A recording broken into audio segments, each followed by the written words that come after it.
Chapter 7. The Heart's Testimony. The following morning dawned pearl gray and hushed, the world holding its breath, waiting for winter's spell to shatter or mend. Nathan stepped outside, his leather boots crunching on the frost-covered ground. A flat cap shaded his dark hair.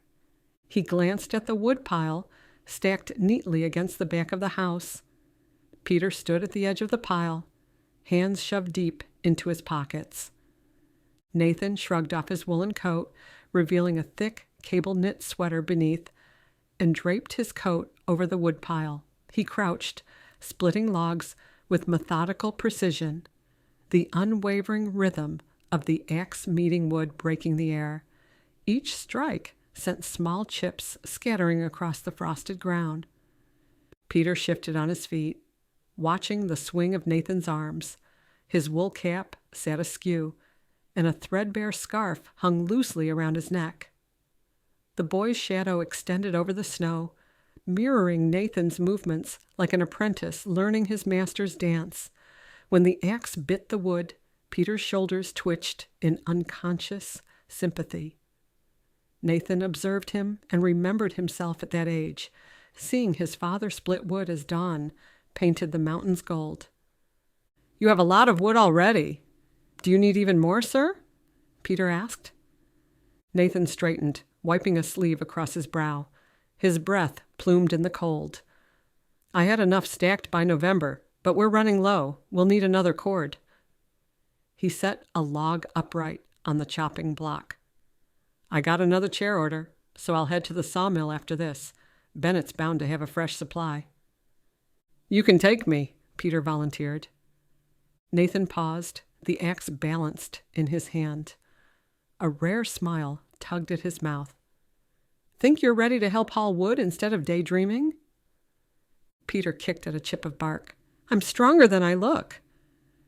Nathan huffed a laugh and swung the axe down, splitting the log in two. "I'll believe that when I see it. Go inside, and if your mother gives permission, you can come along." Nathan paused as the boy scurried to the house. It had been a busy week, and he was grateful for the work. The logs, freshly split, gleamed in the morning light. He grabbed an armful of kindling, ready to keep the fire burning throughout the day. Old Ben would pull the cart, carrying more planks from the sawmill. He stacked the logs under the lean-to at the side of the house, a bit of shelter for the firewood, and then strode to the barn. The aged stable had a good roof, keeping the snow off the horse's back as it stood in its stall, munching on hay. Nathan reached up to secure the lean-to, checking that the shed was tight.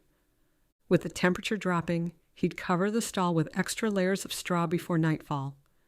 He patted the horse's shoulder, pulled off the blanket on his back, and cinched the harness.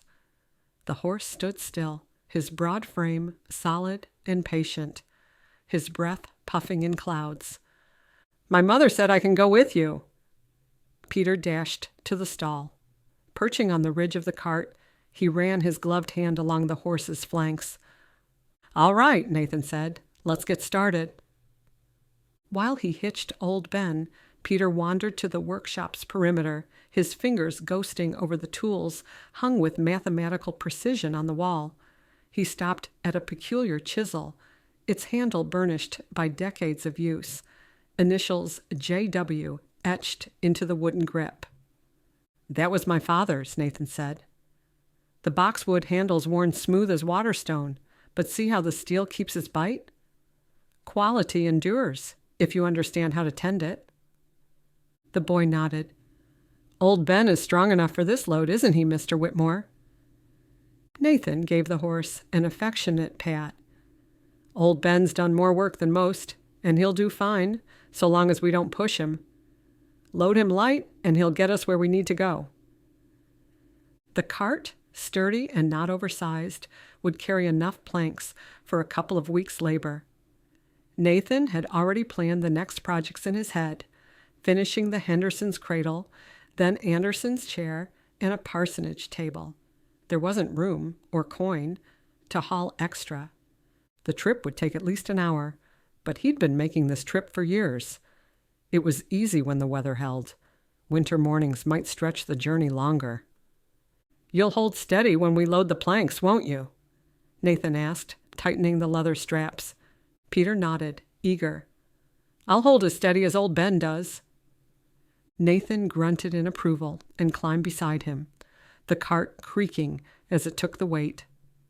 They headed out, wheels crunching over the frozen earth. The sawmill lay 3 miles to the north and perched by the river. Nathan knew the mill well.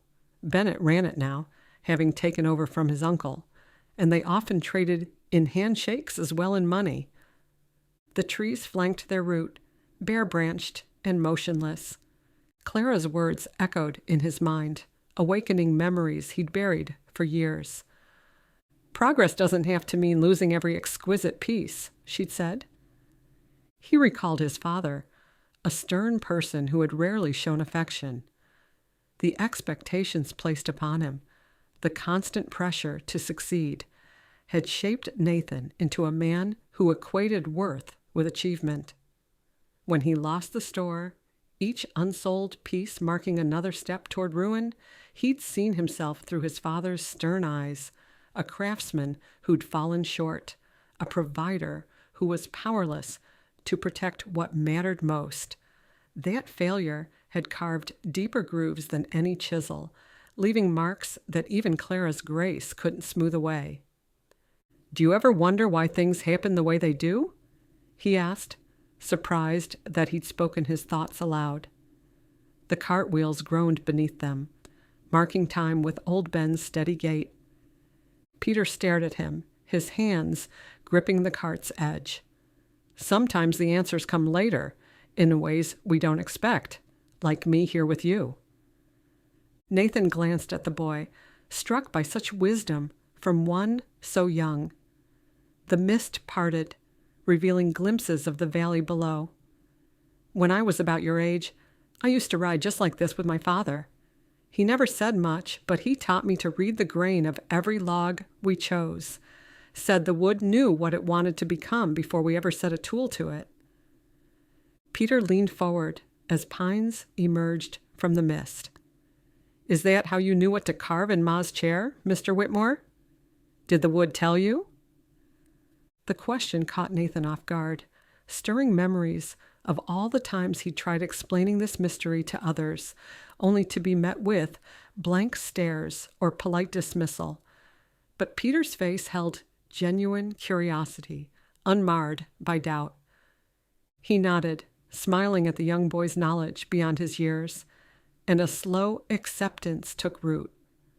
"We can't control everything. More times than not, we need to let go and let God." Peter fidgeted, tugging at a loose thread on his coat sleeve. "How much wood are we getting today?" "Enough for Anderson's chair and to start a table for the Murphy family," Nathan said. "Bennett promised a fresh load of maple and pine from up past the ridge." "Maple is for the chair?" Peter asked. "Maple's strong and smooth. The Andersons will want a chair that'll last. They have a boy about your age. Do you know him?" Peter grinned. "Yes, we play together sometimes." When they arrived at the sawmill, the sound carried on the chilled wind, low, grinding, and continual. The water wheel turned lazily, fed by the swift current, while Bennett and 2 other men worked the newly hewn logs. Workers stacked faintly steaming planks in neat rows, pulling them from the mill. "Morning, Nathan," Bennett called as they drew up. Sawdust dusted his heavy Mackinaw coat. Adjusting his woolen watch cap, he nodded at Peter. "And young Peter Kelly here to help today?" "Trying to keep him out of trouble," Nathan replied, climbing down. He clapped a hand on Peter's shoulder and inclined his head. "We'll take 3 planks of maple and 2 pine, dry as you've got." Bennett waved them over. "Load 'em up from that far pile. Good wood there. Cut it last week." As Peter held the cart steady, Nathan hefted the planks one by one, his movements practiced and sure. "This maple will work well," he said, as he and Bennett traded a brief smile. "Solid grain on it. Good eye, as always, Bennett replied. Send word when it's done. My missus is wanting you to take a look at a broken rocker when you've got time. After helping to load the planks, Peter climbed onto the cart. As old Ben plodded them back toward the Whitmore home, Peter studied the stacked wood behind them. Can I help you sand the chair, Mr. Whitmore?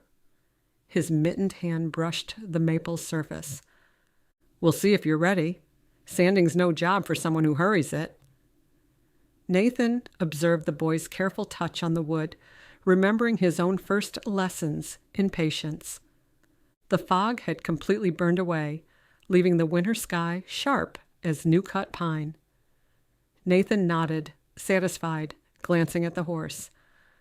Easy work for a horse like him, he said softly, more to himself than to Peter, watching old Ben's steady progress through the snow. Thank you for letting me come with you, the boy said, tuck his hand back into his threadbare coat. It'll take a couple more hours to get back to the house. Nathan shrugged out of his wool coat and settled it around Peter's shoulders. The boy's eyes widened at the gesture, and Nathan felt a shift in his chest, a tight-grained knot working loose. Glad you could come. It's always good to have an extra hand. Maybe you can help me again sometime. Dusk descended like sifted flour, each flake catching the last light before dissolving into deepening shadows.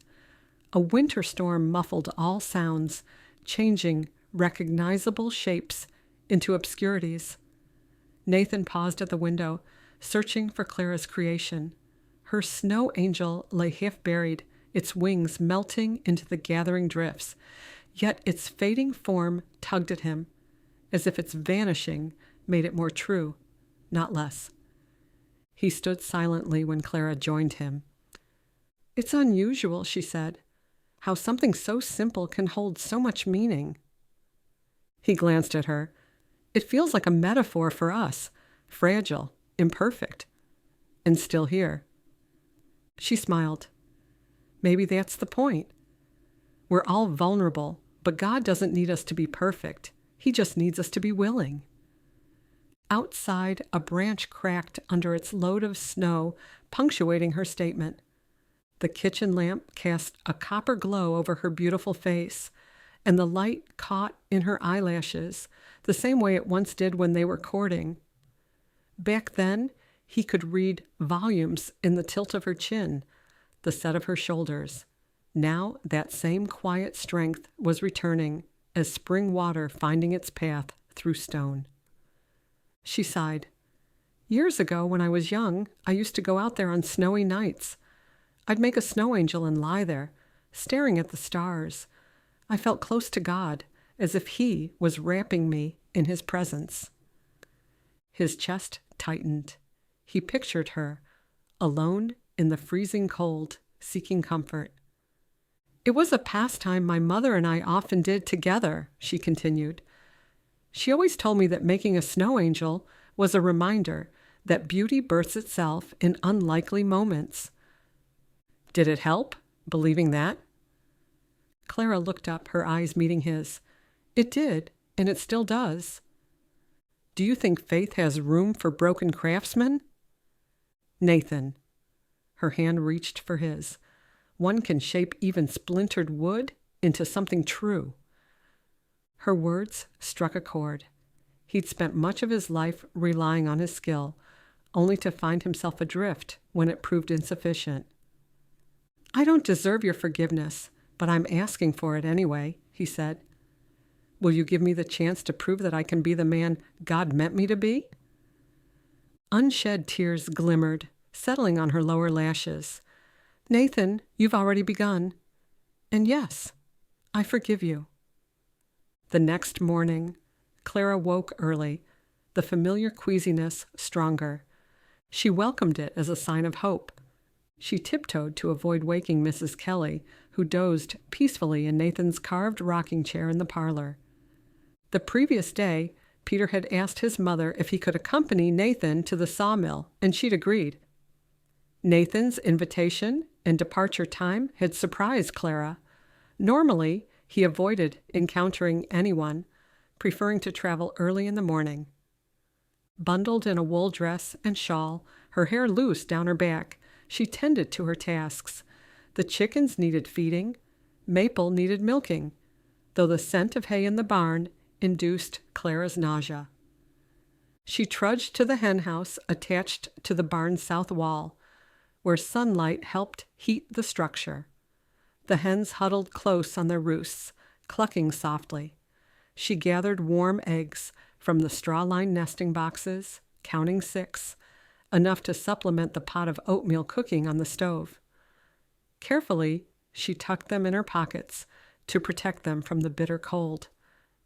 As she hurried back from the hen house, Nathan's chisel clinked against cherry wood. "Are the Kellys stirring?" he asked. He'd been there since before dawn, focused on the Henderson cradle. Pieces of wood lay beside it, each marked with penciled curves that spoke beyond mere function. "Not yet," she replied. "I'll prepare breakfast soon." Returning to the kitchen, she stirred oatmeal and cracked eggs into a pan, a proper meal for the Kellys. For herself, she'd stick to dry toast. Last night's biscuits and winter preserves waited on the table, poised to round out the meal, while the kettle sang on the stove. After breakfast, she stepped to Nathan's workshop, the air thin and biting against her face. She paused at the threshold, watching him measure twice before making a curve in the cherry wood. "The doctor's coming today to check on Mrs. Kelly," she said quietly, not wanting to break his concentration. "Good." He set down his pencil, studying the grain pattern before meeting her eyes. "I know what I have to do, Clara." "What's that?" "The State House exhibition?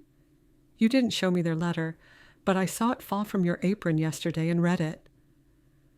She stepped inside the workshop, inhaling the scent of linseed oil. "I was waiting for the right moment to tell you about the letter. After what happened last time?" "Last time I was trying to prove something. From now on, I have a message to share." He gestured to a table where multiple projects lay in various stages, chairs similar to Mrs. Kelly's, each unique, meant for different people with different stories. "The factory will eventually come," Nathan continued. "Progress marches on, as Thomas says. But machines can't make every item. Some need human hearts to speak their truth." Clara stepped closer. "You'll accept the invitation, then? Demonstrate what craftsmanship truly means?"